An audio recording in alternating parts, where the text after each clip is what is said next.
In alternating voltage given by V is equal to 140 sin 314t is connected across the pure resistor of 50 ohm.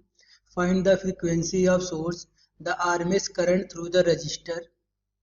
So हमें given है V is equal to 140 sin 314t.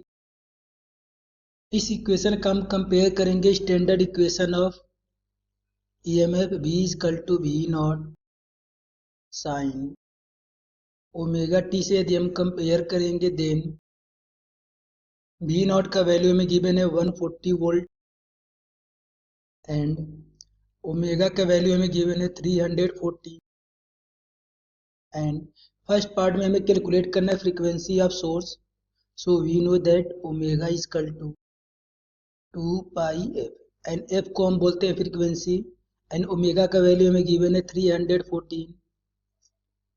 So 314 is equal to 2 pi का value होता है 3.14 into F.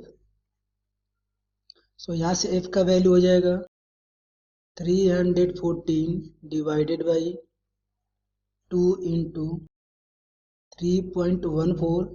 सो 314 को 3.14 से cancel करेंगे, ये cancel हो जाएगा 100 टाइम में एंड 100 को यदि हम 2 से कैंसिल करेंगे देन ये कैंसिल हो जाएगा 50 time.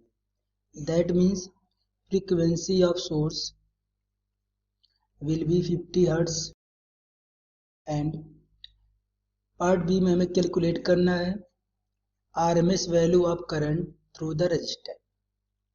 So we know that RMS value of current is given by I RMS is equal to V RMS divided by R. And यहाँ पे हमें V नॉट का वैल्यू गिवन है, that means peak value given है. सो relation होता है peak value and V RMS value में V RMS is equal to V not divided by √2. So V not का वैल्यू हमें गिवन है 140 डिवाइडेड बाई √2 का वैल्यू होता है 1.4. सो 140 में 1.4 से डिवाइड करेंगे, ये डिवाइड जाएगा 100 time.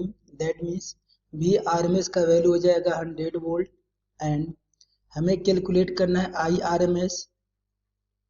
So I RMS is equal to V RMS divided by R and V RMS का वैल्यू हम कैलकुलेट कर चुके हैं 100 एंड रेजिस्टेंस का वैल्यू हमें गिवन है 50 ओम.